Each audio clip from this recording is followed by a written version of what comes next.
What's up, guys? It's Tajae here, back with another Last of Us Part 2 Countdown Series video.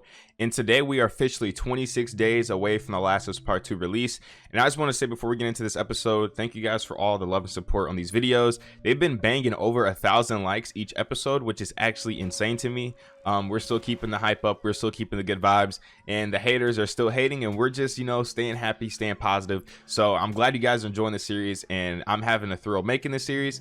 And yeah, let's get right into it. So today I actually want to talk about Ellie and Joel's relationship in The Last of Us Part 2 because I feel like there'll be so much more depth there. Now, the reason why I say that is because within The Last of Us Part 2, we have about 5 years worth of time that went by where Ellie and Joel were together that we didn't have in the first game. In the first game, Ellie and Joel only got a year. In 5 years, a lot can happen. And of course, where we left off in the first game with the infamous lie that Joel told Ellie about the fireflies, it's only gonna develop and go on from there. And of course, I feel like throughout the 5 years, we do know that they lived through peace and harmony. For instance, we did see Joel teaching Ellie the guitar as he promised, and I'm sure he probably also sang to her. It would only make sense because, I mean, she did really want that, and I'm sure how much he loved her and everything that he went through. He would fulfill anything that he could do to make her feel, loved and very much like his very own.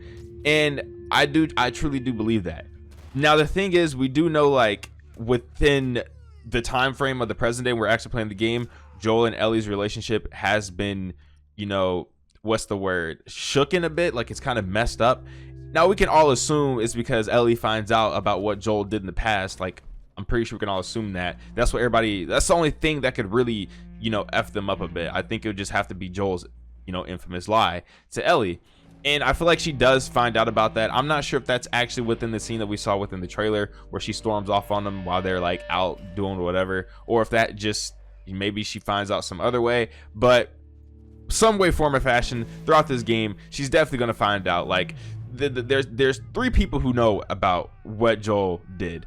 I'm pretty sure Tommy knows, I'm sure Maria knows, and I'm pretty sure of course Joel himself knows, because Maria and Tommy, they're definitely going to ask about, well, like, why are you back with Ellie? Like, what happened? How'd it go? Like, they're going to have questions, and they're going to want to seek his answers. So I feel like Joel would definitely tell them the truth about what happened.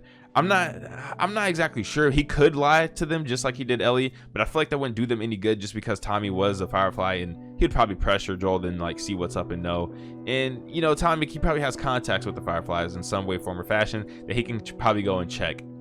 So yeah, I feel like with Joel knowing, Tommy knowing, and Maria knowing, that's 3 different people. That's 3 different ways and chances Ellie could actually find out. We don't know exactly how she may find out, but there's a lot of confidential things going on with that. And of course, I feel like Ellie would be close to Maria, Tommy, and Joel, since like Joel's like her father, Tommy would be like her uncle, and then of course Maria would be like her aunt. So there is plenty of chances for Ellie to actually find out about the lie that Joel told.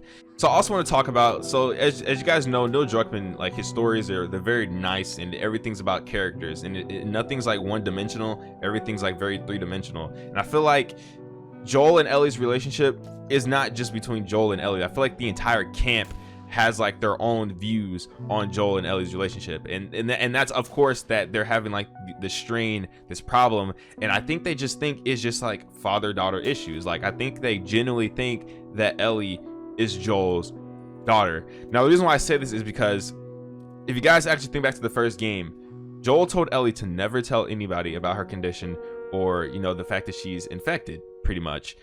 And obviously she hasn't done that. Like, she's fulfilled that word. She hasn't went and told anybody because, for one, she got the tattoo covered up by her ex-girlfriend Kat with the acid mark, and of course the tattoo, as I said. And then she also wears her gas mask around her best friend that she's known for years, Dina. She's known Dina for years, and I assume she hasn't made a peep about the bite because she wears the mask around her. So of course she's still hiding her history, her past, which means nobody would truly know Joel and Ellie's history except for Tommy and Maria, because of course Joel told Tommy about the whole like situation whenever he tried to get him to take her off his hands. And then of course Tommy went to go talk to Maria about it, and she wasn't fucking with the idea at all. And then we got my favorite scene in the game, which is the ranch scene where Ellie talks to Joel and finally talks him into going with her and just fulfilling what he promised Tess he'd do. Now where I want to go from there, we could also assume that they don't know, because Jesse in the E3 gameplay demo, he referred to Joel as her old man, and of course she did her usual teenage mannerism about it, like the dude never stops watching over me, he's annoying. And it makes me feel like everybody in the camp probably think that biologically Joel is Ellie's father. So technically, you know how Joel is Joel Miller, Ellie Williams? What if, like, to the camp it's Ellie Miller, Joel Miller? Like if Joel like adopted Ellie within this world. I mean, of course he already adopted her, like that's pretty much his daughter, we all say that, but what if he like adopted her, like in the eyes of like she uses his name inside the camp and stuff? I don't know, I thought that would be really interesting, something that I thought about when talking to a friend. But yeah, really, just at the end of the day, I just love to see more Ellie and Joel in this game, within, like, you know, them growing the relationship stronger before, you know, the fall off. Like, I just want to see them, that build up before it came down. So hopefully there's like plenty of like flashback sequences that actually shows whenever they're living through this piece. I really do hope that we do get to see that love. But then again, you know, the theme of this game is all about that hate, so we might not get a lot of moments that do show that love, but I feel like we will get a few, just to like bring us out, you know, to give us like a break from all like the darkness of like the story. But that's just my opinion, that's just what I thought. But yeah, if you guys could leave a comment down below of what you actually think about Ellie being, you know, Joel's biological daughter in the eyes of the camp, I think that's really interesting. I'd like to hear you guys' thoughts on that. Also, leave your comments of like, what do you think and what would you like to see between Ellie and Joel in this game, and how do you think their relationship will play out? But yeah, again, that'd make the end of the episode. Hope you guys all enjoyed it. We're officially 26 days away from The Last of Us Part 2. And just to put this into perspective, when we got the release date of June 19th, we were 58 days away. So the wait is already over halfway over. We're nearly there, just a few more short weeks, and we'll be playing the game. So if you guys enjoyed the video, if you could be sure to leave a like, I really appreciate that. You know, you guys support this banging content. Your boy loves to create the banging content. And if you're brand new to the channel, be sure to hit the subscribe button so you stay up to date with the Last of Us Part 2 countdown series. And I'll see you guys tomorrow with another banger.